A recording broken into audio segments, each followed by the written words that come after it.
Workers who caused a $50,000 plus accident for their company but didn't get fired. What happened? I was an irrigator for a large alpine tree farm. One boss sprayed field with a really expensive pesticide. Other boss didn't know and told me to water the trees. I washed off $60,000 worth of chemicals. Got yelled yet. But other boss stepped in and took the blame. It was actually a great place to work. Drove a dump truck into a 20-foot deep pit full of steel rebar. Jumped out at last second, which most likely saved my life. Wasn't old enough to drive. Was told to do so by older employee in position of responsibility. Did what I was told. Put it in first rather than reverse. Looked over shoulder. Took foot off gas. And went forwards rather than backwards. Rebar was destroyed. Dump truck was a write-off. As I was underage, I was just given 2 weeks off and told to keep quiet. I guess they claimed on the insurance and said someone else was driving it. I do irrigation for high-end estates. One year I forgot to unhook one battery-operated zone from a faucet. The owners returned home in the spring to 6 inches of water in their house. With a waterfall running down the grand staircase. Had to gut most of their $10 million house. Thank Jeebus for business insurance. I bet that was a fun phone call to get. Hey. You destroyed our 10M house. New phone, who dis? Blow out $300,000 worth of lights. A children's museum in Santa Ana, CA has a massive cube on its roof as a sort of landmark. It used to have the edges light up at night. I was told by a supervisor it needed to be shut off. Explained I didn't know how. She basically told me to figure it out. Wasn't mean about it. But was clear. Long story short. It cost way too much to fix. So anyone from Orange County, CA now knows why the cube has been dark for the last 10 years. Edit. Autocorrect. For those asking. The lights were installed around 2004 and they were not simple LED strips. They looked more like large tubes that stretched the entire edge. And they had a massive bank of computers controlling them. I have no idea how it all worked. But I was told a few months later that's how much it was going to cost to fix. It does sound expensive by today's standards. I work in casinos and we offer lines of credit to the customers. A customer sat down at a table and asked for $50,000, which the pit manager gave them. Had the pit manager check our system, she would have seen that his credit has been suspended. She starts freaking out. The patron already lost the money by the time she realized the line was suspended. The customer refused to pay since he never signed anything. The state fined us another $50,000 for failure to follow our procedures. Pit manager kept her job even though it was the second time she made a mistake of this caliber. Edit. Because people are questioning the taxes and if this is a real loss. Casinos are typically taxed differently than most businesses. Casinos typically pay their taxes daily or weekly, depending on the state, and are taxed on what they won. So say the casino as a whole had $1,000 gambled there in a day and they won $100 of this amount. The $100 would be taxed immediately for state tax. Then we would calculate our expenses and other line items and pay our federal taxes at the end of year. I worked as a toxicologist for a short period of time. We had these giant machines that would screen urine for drugs. And each drug had an assay that would be stored in these giant plastic containers with nozzles on the end so we could easily fill the machine's storage tanks. When the containers got low, about once a week, we would fill them with fresh assay that came in boxes. And it would take about 3-4 boxes to fill each container. My buddy and I were filling these containers. Shooting the sheet. When my buddy realized he put the wrong drug assay into the wrong container. Like THC in that coke bin. Or something like that. He immediately had to tell the supervisor of the cross-contamination. That bin had to be drained. Cleaned with DI water. And refilled. We found out that he wasted close to $40,000 in product. Each box of assay was between $10,000 $15,000 depending on the drug. Since he already had 2-3 boxes in that container. Plus the one that he poured in. It was quite a costly duck up. He did not get fired. Side story involving the same guy. After the uriners test on the machines, we would have to take out the 100s of vials of urine and dump them into these 50-gallon drums. The vials would always stick to the trays, so you would have to knock them off. We would wear full face masks, gloves, waterproof lab coats, etc. One day a droplet of urine flew back from his vials as he was knocking them off and miraculously landed directly on his lower lid. Do you know your body's immediate response to having something wet hit your lips? It is to stick your tongue out. So poor Joe sticks his tongue out and immediately tastes some random person's urine on his lip. He drops everything and immediately runs for the bathroom and gives his mouth a liquid soap bath. Meanwhile, I am laughing so hard I am crying as he runs out. Good times. Was installing a $80,000 circuit card in a machine. New card looked wrong. Couldn't tell why at first. Supervisor took this to mean I was an idiot. Installed the card. Card smoked.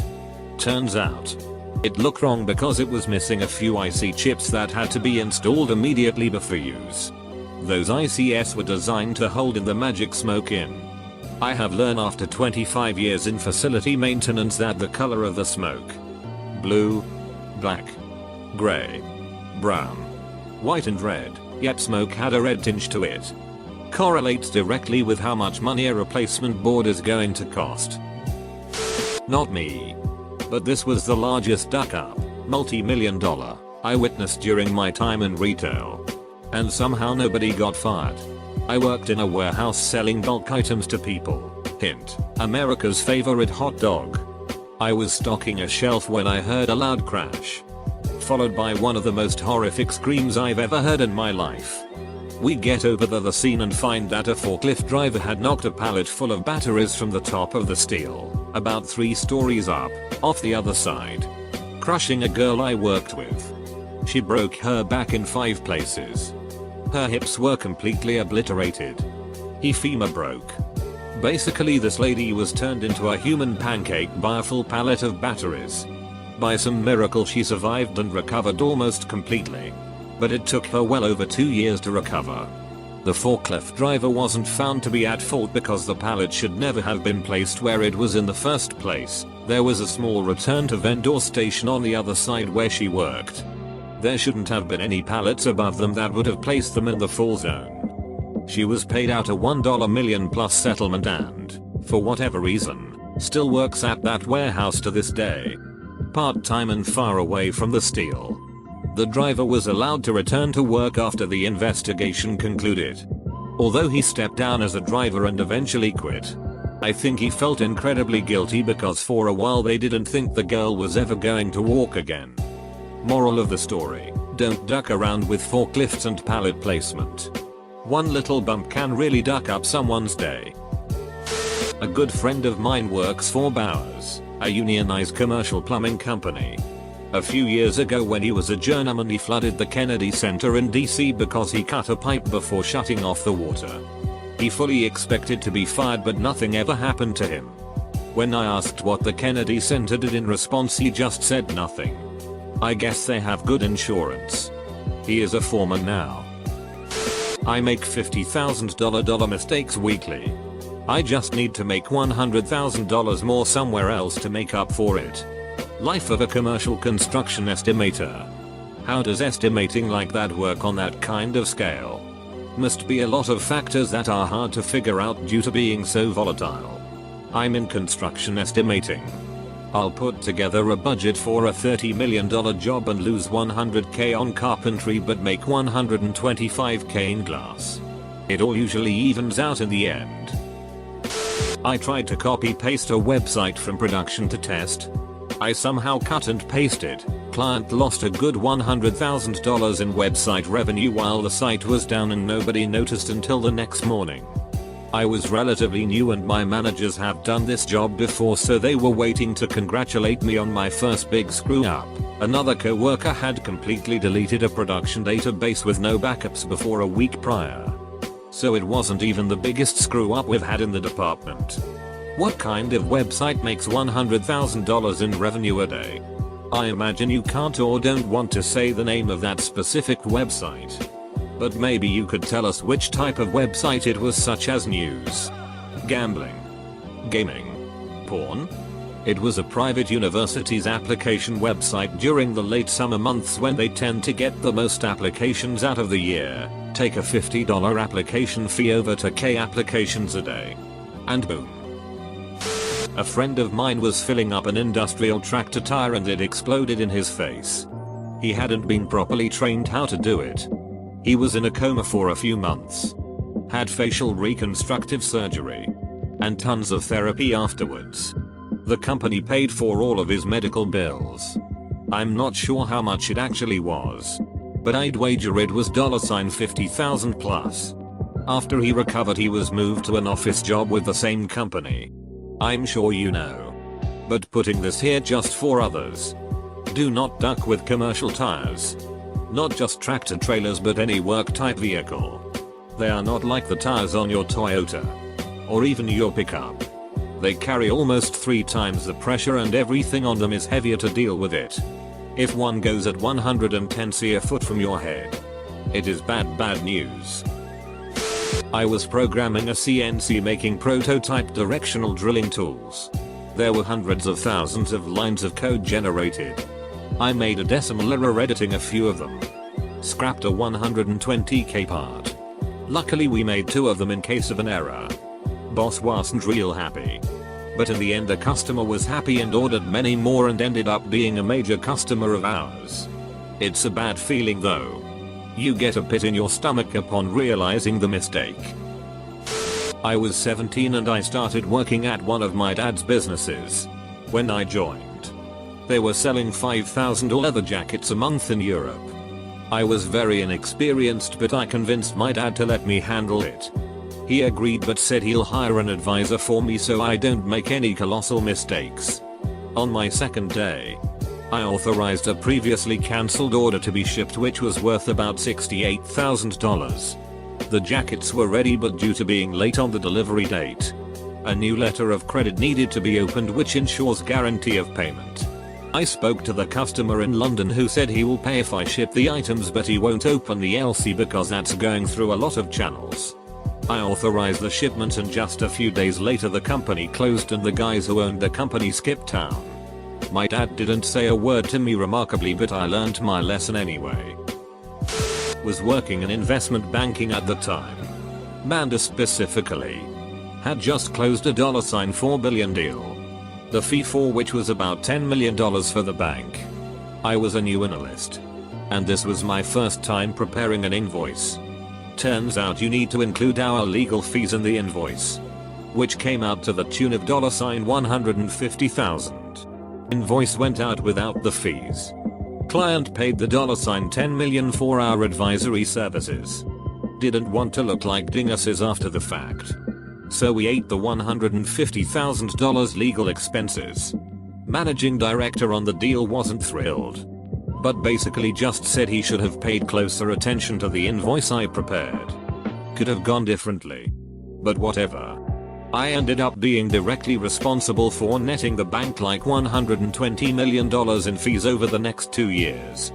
So at the end of the day nobody really cared. Not mine.